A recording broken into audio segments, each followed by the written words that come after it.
Bueno, muy buenos días a todos y todas y gracias por estar aquí. Yo sé que es un momento eh, que ya estamos en espíritu de Navidad y terminando el semestre, así que agradezco su presencia.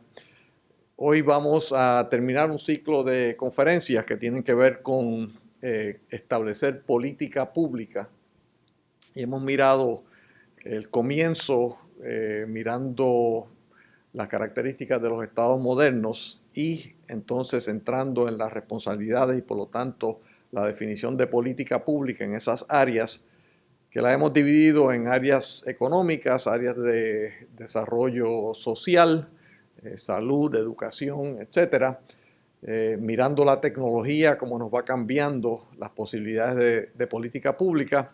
Y hoy queremos presentarles lo que considero es el imperativo medular, lo más fundamental, a lo mejor, para la definición de políticas públicas de los gobiernos. Así que vamos a mirar esto, el imperativo medular, la felicidad del ciudadano y del pueblo. Y eso nos hace entrar en consideración de estas políticas públicas.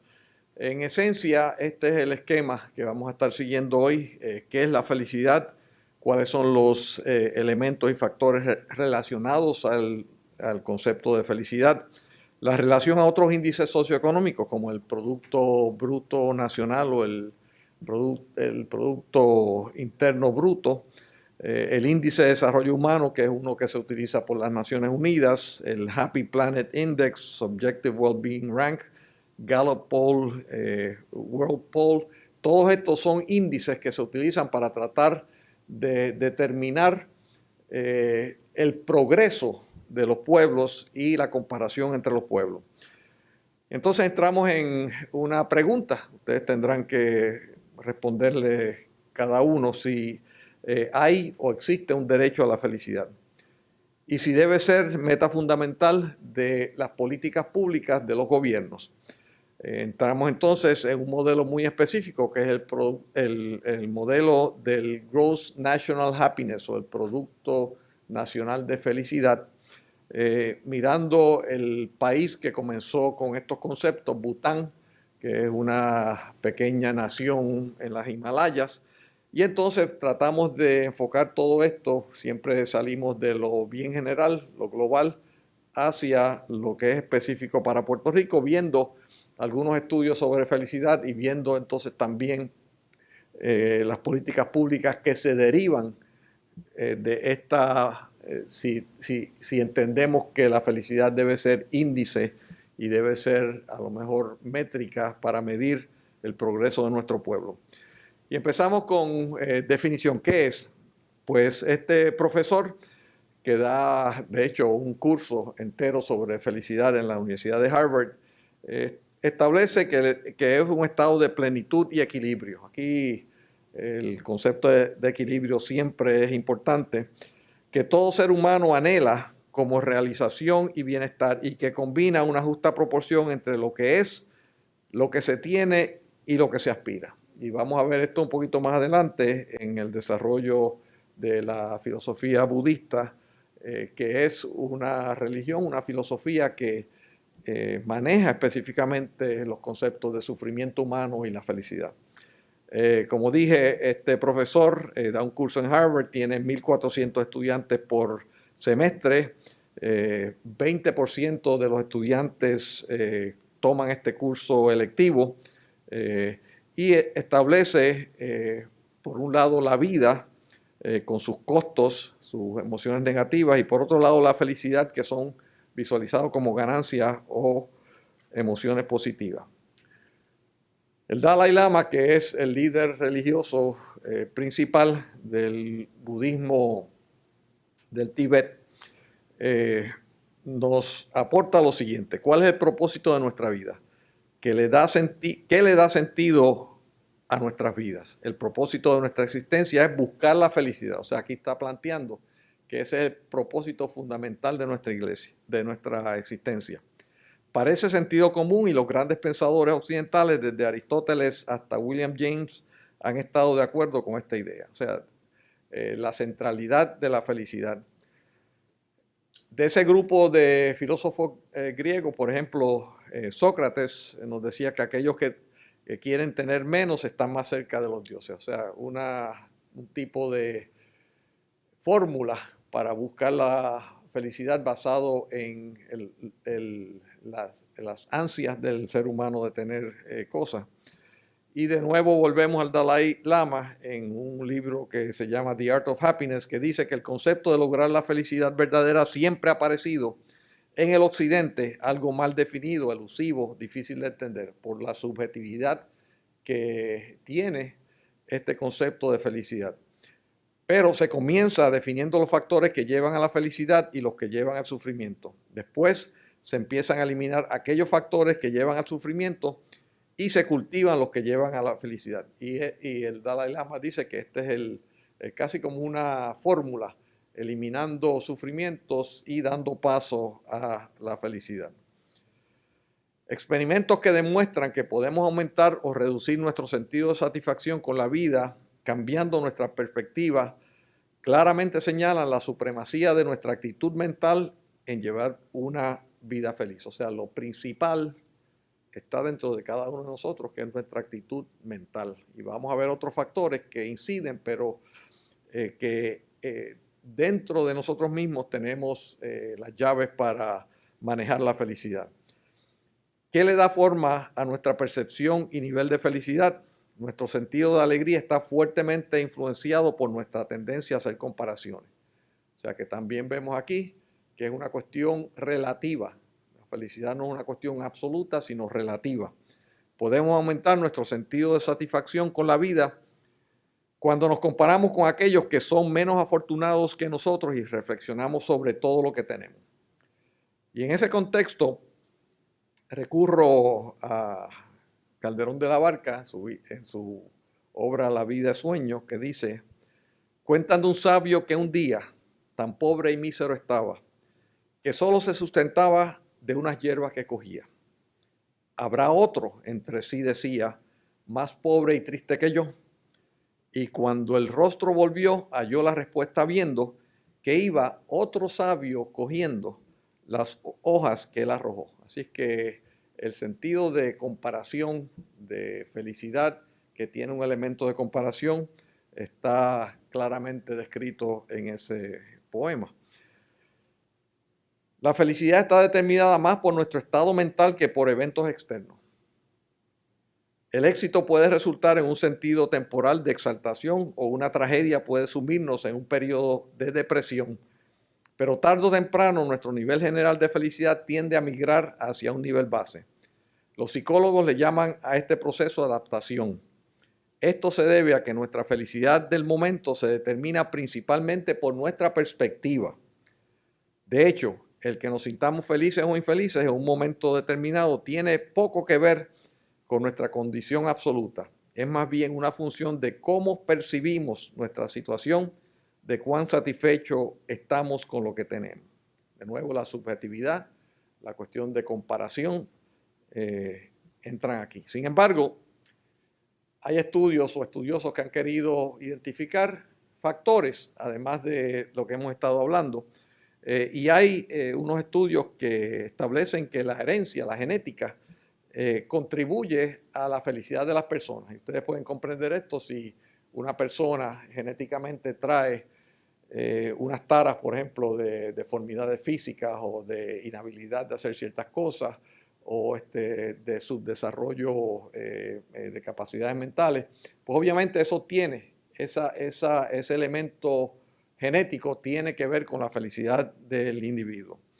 Otros eventos externos y circunstancias, 10%, y esta investigadora dice que el autocontrol del individuo es 40%. De nuevo, recurrimos al individuo que tiene una llave bien significativa para determinar su felicidad personal.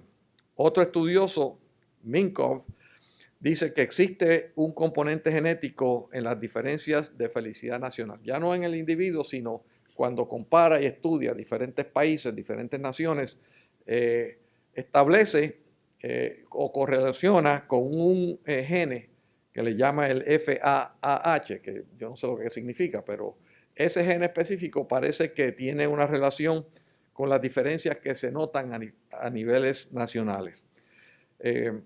También este investigador lo correlaciona a diferencias climáticas y lo que no correlaciona es con la riqueza económica, el crecimiento económico reciente, ley y orden y otros genes que no sea este específicamente. De nuevo, el autocontrol del individuo se establece como 40% en esa fórmula.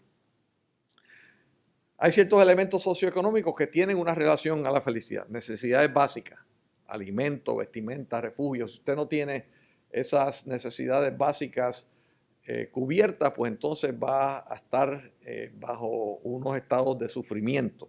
La salud, obviamente, facilidades físicas, el entorno que uno vive, si es un entorno saludable o no. La riqueza, ya entramos entonces en unas cuestiones sociales y personales, la amistad y los compañeros de vida. El Dalai Lama nos dice de nuevo, identificar nuestro estado mental como el factor principal en lograr la felicidad no necesariamente niega que tengamos que satisfacer nuestras necesidades físicas básicas de alimento, vestimenta y refugio. O sea que sí hay otros elementos que no niega que el factor principal es mental. Entonces aquí hay Derek Bock, escribió un libro de Politics of Happiness que examina este tema también e identifica unos factores que tienen que ver algo con la felicidad, como el ingreso, el nivel promedio de felicidad aumenta con la escala de ingreso, la edad, que encuentra que no es significativo, la edad no influye significativamente, el género, levemente, las féminas tienen un mayor grado de felicidad, levemente, que los varones, y la raza, los negros, levemente menos felicidad que los blancos, aunque la brecha se está disminuyendo. Y aquí vemos otro, matrimonio, el divorcio, la separación, muerte, contribuye a la pérdida de felicidad. Los que viven en matrimonio viven más, menos depresión, suicidio, problemas de salud. Eso es una correlación que existe. Relaciones sociales, la red de amigos y apoyo es importante para el sentido de felicidad. El empleo y trabajo. La pérdida de trabajo trae tensiones prolongadas y pérdida de autoestima que obviamente desembocan en sufrimiento. La percepción de salud, enfermedades crónicas, depresión, enfermedades fatales, todas inciden de nuevo en el nivel de felicidad. La religión, que trae consigo unos beneficios mayormente no del tipo de doctrina, sino basado en los beneficios que se desarrollan como un sentido de comunidad en las diferentes iglesias, y también la calidad del gobierno, libertades personales, libertades económicas, que influyen en términos generales en las felicidades. Y Derek Bock dice que un aumento en los estándares de vida no es la única fuente de satisfacción en la vida. En los países prósperos como los Estados Unidos puede que no sea lo más importante. Y señala que el promedio de niveles de felicidad de los Estados Unidos ha aumentado poco, si algo, durante los pasados 50 años, a pesar del aumento sustancial en los ingresos per cápita. O sea que no hay correlación directa entre estos factores. Amartya Sen, que es un economista, ganador del premio Nobel, pero un economista muy particular que no solamente se rige por las métricas económicas, sino por las métricas sociales más amplias. Nos dice, cuando se gasta dinero en una experiencia que en las cosas materiales produce más felicidad. Por ejemplo, si usted regala un regalo físico, un producto, tiene menos capacidad de estimular la felicidad que experiencias. Si se regalan experiencias, por ejemplo, los conciertos, lecciones, vacaciones, estadía en un hotel, etcétera, la experiencia tiene más influencia en ese estado de felicidad. Cuando se gozan lo que planifican comprar mucho antes de comprarlo, o sea, el proceso de llegar Es un proceso que aparentemente da más felicidad. Y cuando dejan de competir con los vecinos, o sea, cuando de nuevo la comparación, cuando uno se desvincula de tener que estar compitiendo continuamente con sus vecinos. La eficiencia emocional de cómo lograr la mayor felicidad por cada dólar, ese es un concepto difícil de desarrollar, pero existe una fuerte correlación entre la calidad de las relaciones interpersonales y la felicidad. Cualquier cosa que promueva lazos sociales más fuertes, pues promueve también estos estados de felicidad. Y lo que se llama la adaptación hedonística, que la gente puede tener cambios. Si ustedes a lo mejor en su propia vida han podido ver esto, algo que ustedes piensan que le causa gran felicidad en el proceso de adquirirlo y en el proceso de obtenerlo, que eventualmente pues la importancia relativa de eso va ajustándose a un nivel más bajo. La igualdad y la justicia social tienen algo que ver con esto.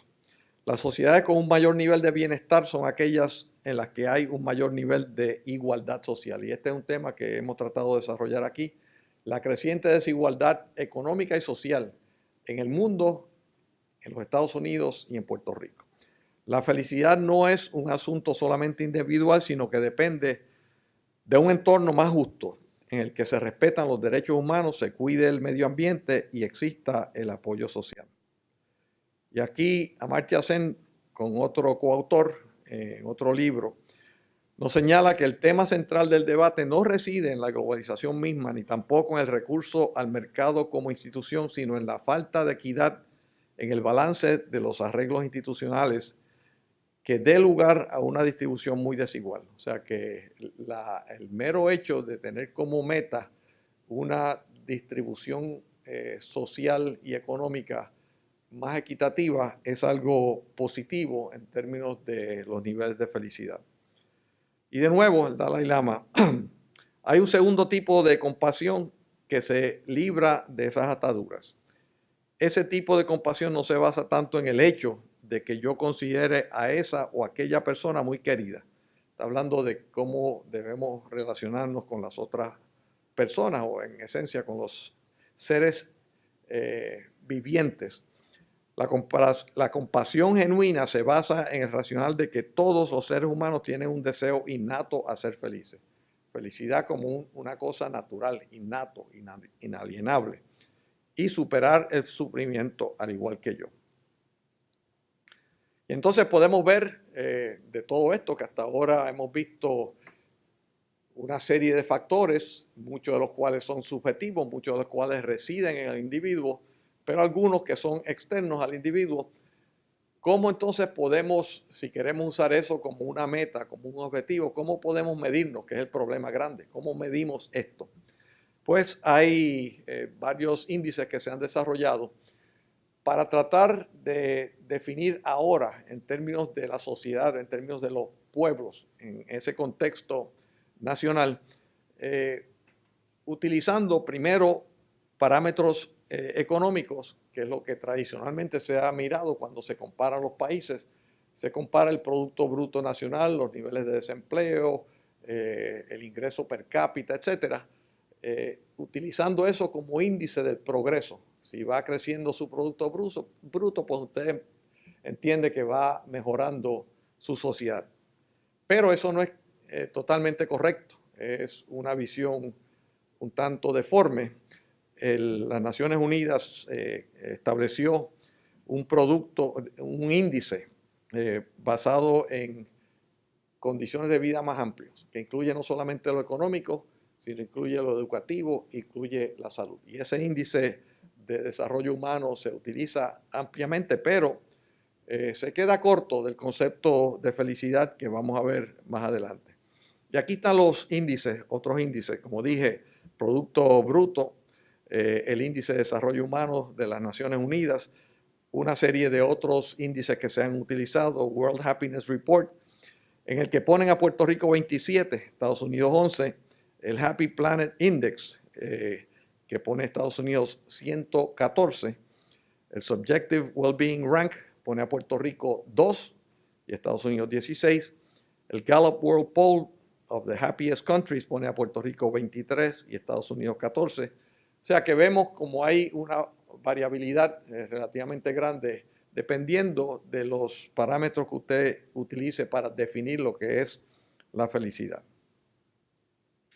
Aquí está el índice de desarrollo humano, este es de las Naciones Unidas, y ustedes ven, una cosa interesante es que en todos estos índices, si cogemos las primeras 10, son naciones que se repiten. O sea, todas estas naciones que mayormente son las europeas, nórdicas, las escandinavas, etcétera, incluyendo fuera de eso a Canadá, incluyendo a Australia, incluyendo Japón, se repiten y son las que aparenta en cualquier índice que se usa tener una proyección de más progreso de la sociedad. Aquí vemos los países más felices del mundo, también de la ONU. Aquí tienen Estados Unidos, ven los primeros 10, son repetitivos. Aquí ponen a Puerto Rico 27. Este es el Gallup World Poll que pone de nuevo, y ven de nuevo, se repite Dinamarca, Finlandia, Noruega, Suecia, Holanda. Ahí aparece Costa Rica, Nueva Zelanda, Canadá. O sea, son naciones que son repetitivas. Aquí aparece Estados Unidos 14 y Puerto Rico 23. Y aquí hay un índice de prosperidad, este es más reciente, que tiene un índice más amplio basado en economía, en el empoderamiento de la gente, gobierno, educación, salud, etcétera. O sea que hay intentos de desarrollar estos índices y poder cuantificarlo. Pero vamos a preguntar, estamos hablando de la felicidad y que si esto es un propósito central de la existencia humana. Lo debemos entonces considerar como un derecho humano, como se consideran muchos derechos civiles, cívicos, políticos, etc.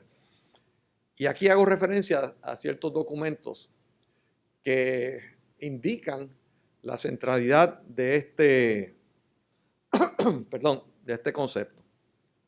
En la Declaración de Independencia de los Estados Unidos se declara que mantenemos que estas verdades son evidentes, que todos los hombres fueron creados iguales, que fueron dotados por su creador con ciertos derechos inalienables, entre los cuales está la vida, la libertad y como derecho inalienable la búsqueda de la felicidad.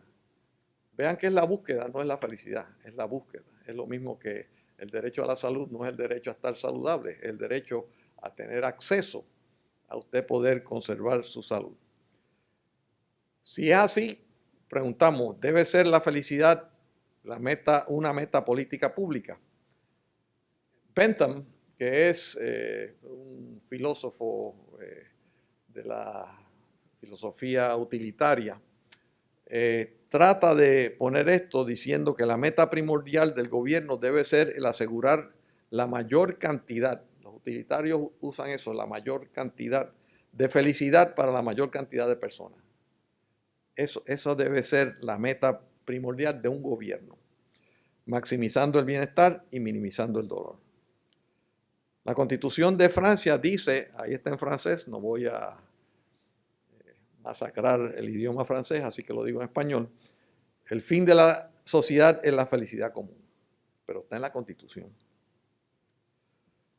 El Código Legal de Bután, que vamos a hablar un poquito más de esa pequeña nación himalaya, si el gobierno no puede crear felicidad para su pueblo, entonces la existencia del gobierno no tiene propósito alguno. O sea, ¿cuál es el propósito de un gobierno si no es crear felicidad para su pueblo?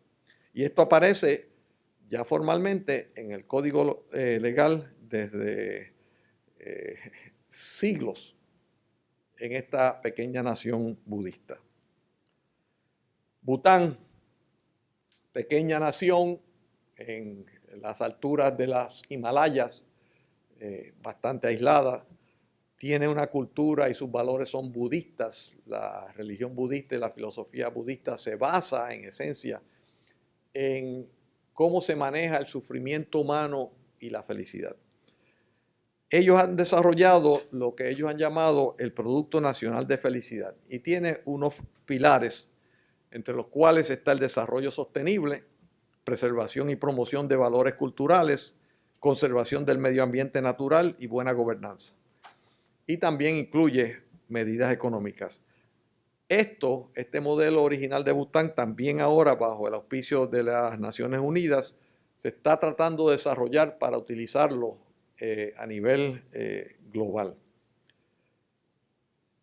Más recientemente, en la Constitución de Bután, que es un reino, hay un rey constitucional, el Estado se esforzará por promover aquellas condiciones que permitan la búsqueda del Producto Nacional de Felicidad. O sea que Bután lo pone en su constitución y dice, mire, hay que promover aquellas condiciones que permitan la búsqueda del Producto Nacional de Felicidad.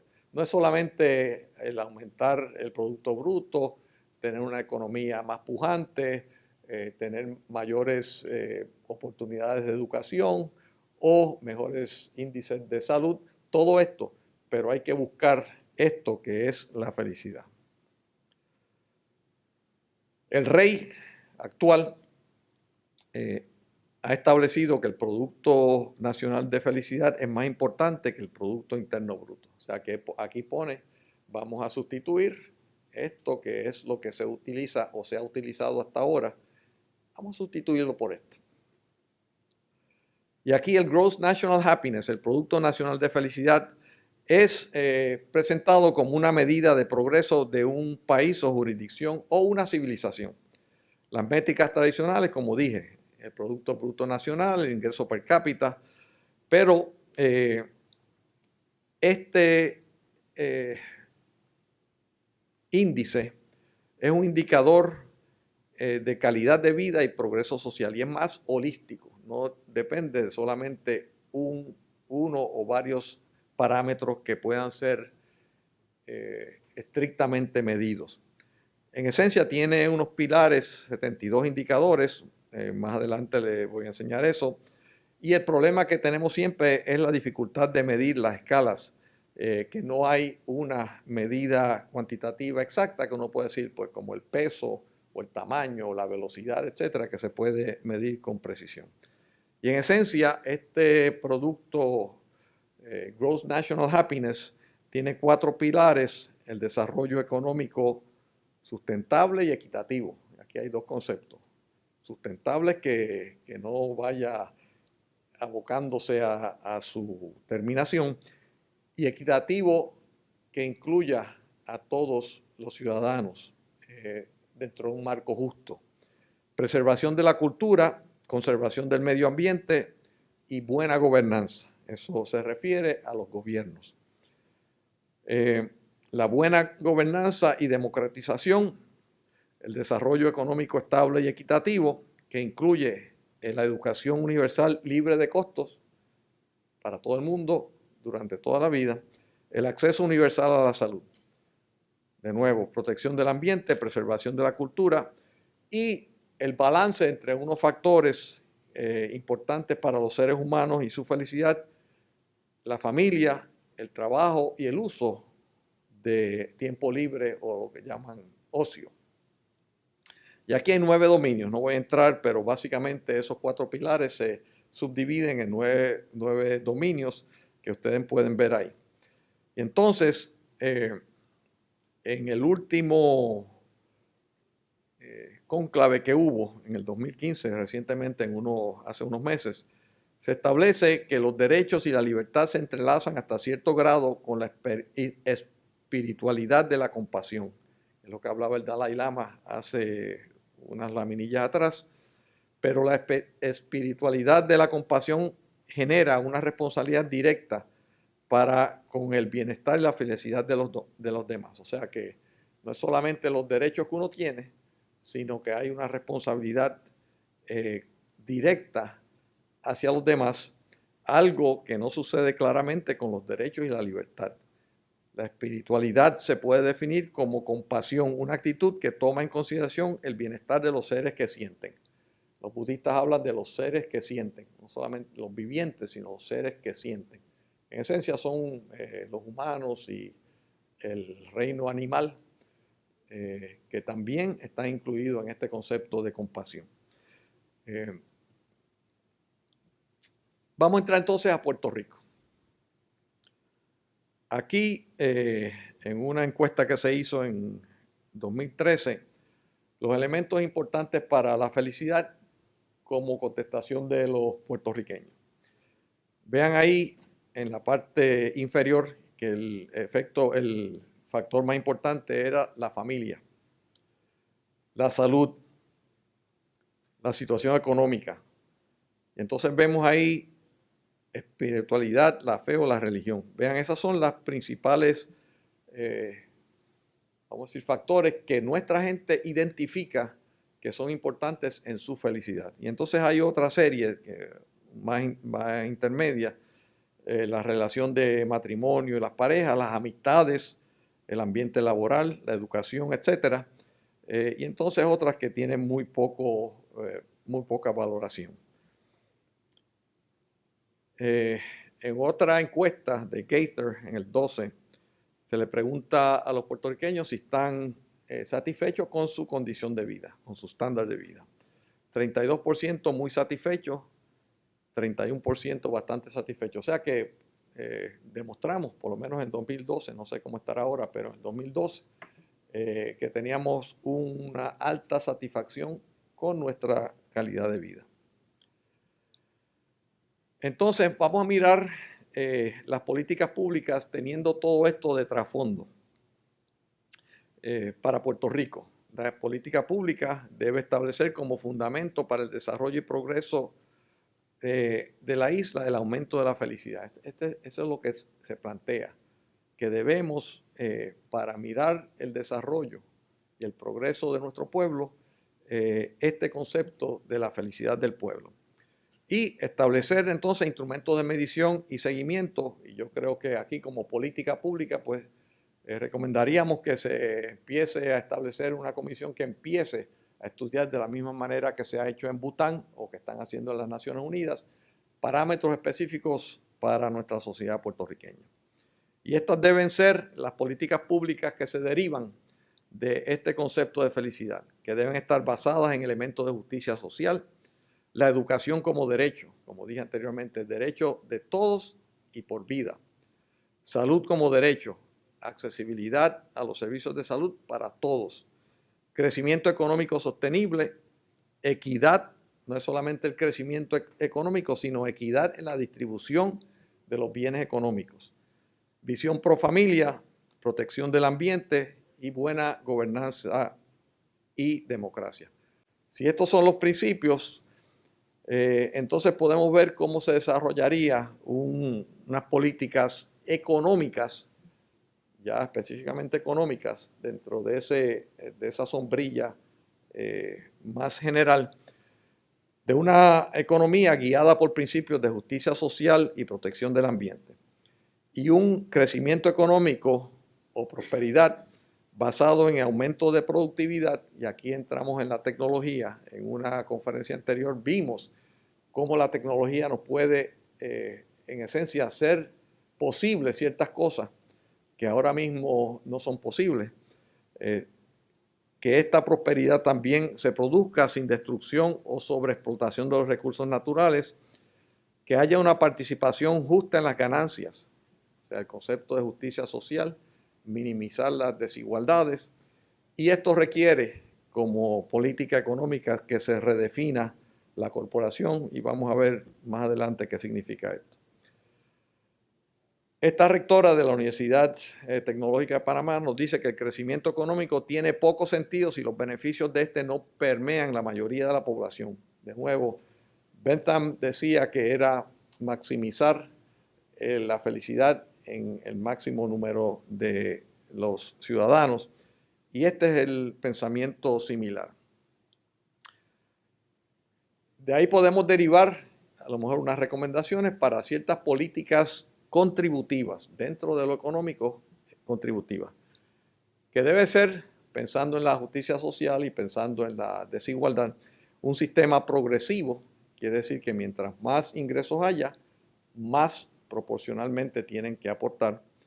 Tasas contributivas iguales para el ingreso laboral y para el ingreso capital. Esto quiere decir que ahora mismo hay una preferencia contributiva para lo que surge de las inversiones de capital versus lo que surge de la labor humana. Usted paga más por su ingreso si es un salario o es un ingreso que usted recibe por algún trabajo, que lo que usted paga en lo que le devuelven de intereses o de ganancias capitales, etcétera. O sea que hay una desigualdad en cómo las políticas contributivas dan preferencia al capital sobre el trabajo. Otras políticas para disminuir la desigualdad, como la disminución de las contribuciones regresivas, el IBU, el IVA, todos esos son contribuciones regresivas, porque todo el mundo paga lo mismo, irrespectivo de si usted tiene un ingreso alto o si tiene un ingreso bajo. Si usted compra un producto, el IBU o el IVA que sea, lo pagan igual el que tiene mucho ingreso o el que tiene poco ingreso. Eso es regresivo. Como parte de las políticas también se promueve la clase media, estímulo a ese desarrollo de la clase media, aumento a trabajadores de la clase media y en el salario mínimo. Y hemos oído recientemente en la discusión que algunos están planteando que se reduzca el salario mínimo. Esto va en contra de esta política de tratar de mejorar la distribución, que sea más justa y por lo tanto que haya más felicidad. Participación de los trabajadores en las ganancias corporativas. Esto, como dije anteriormente, redefinición de la corporación como una persona legal. Eso lo han hecho los tribunales ya. Las corporaciones son personas legales. Ustedes son personas naturales.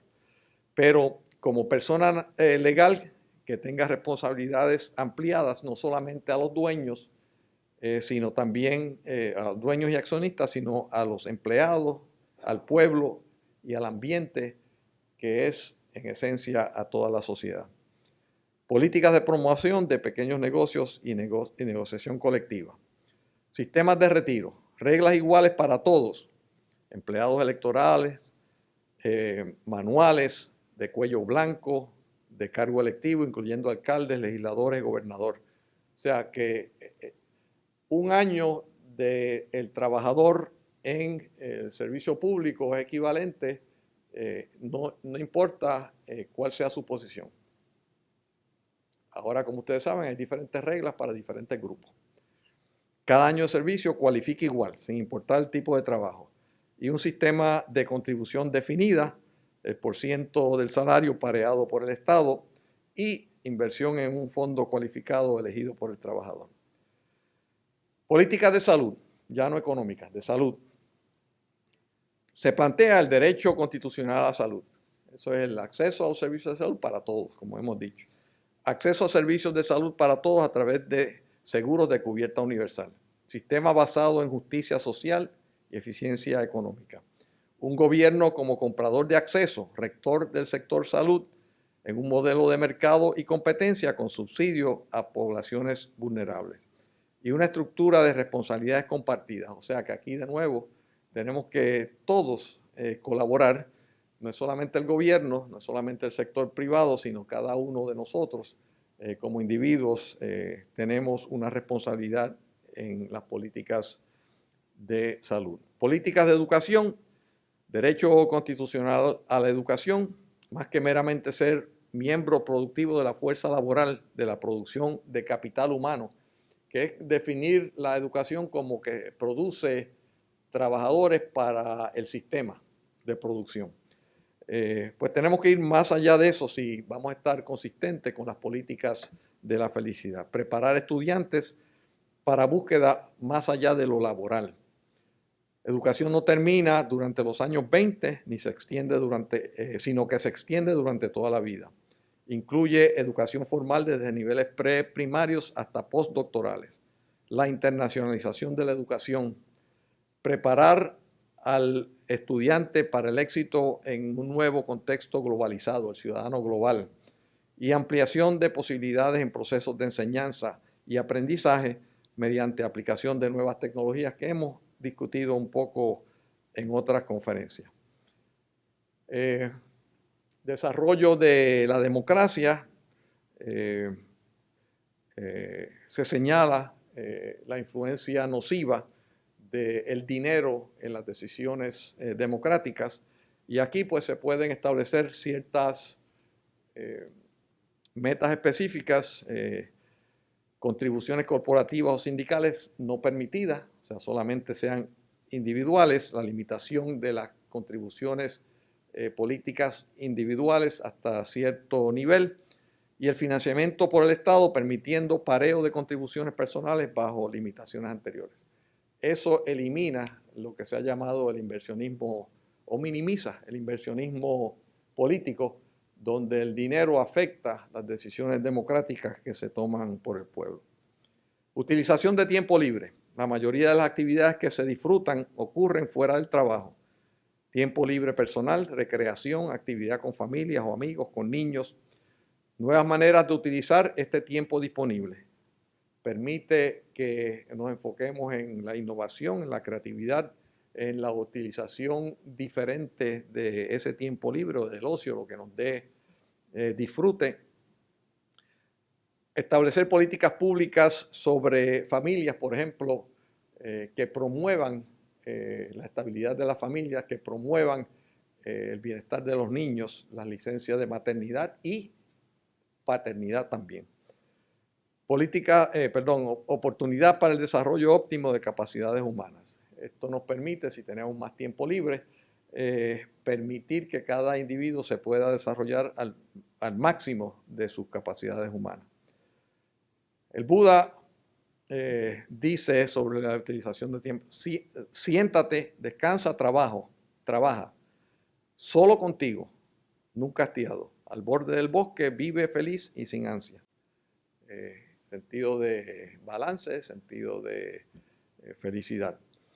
Y entonces, la felicidad como fundamento de política pública, se recomienda estudiar y establecer intención de implantar los conceptos de felicidad y los modelos de productos de felicidad nacional como estructura de desarrollo del pueblo, y específicamente de nuestro pueblo de Puerto Rico.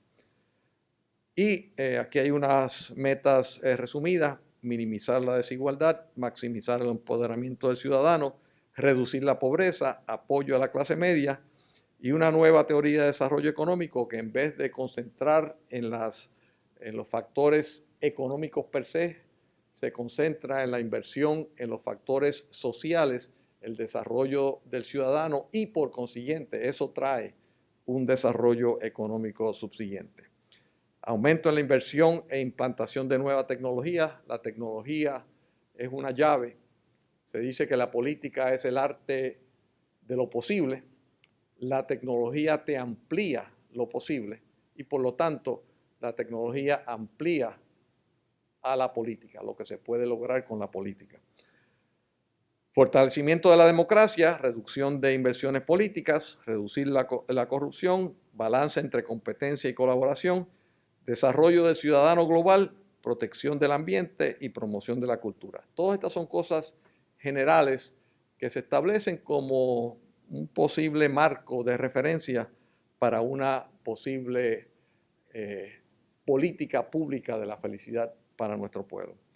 Y con esto pues terminamos no solamente esta conferencia, sino este semestre. Ya ustedes están terminando también y están listos para tomar sus exámenes finales, así que simplemente termino ahí, sí, invitándolos para el próximo semestre, cuando seguiremos desarrollando algunos de estos conceptos de política pública.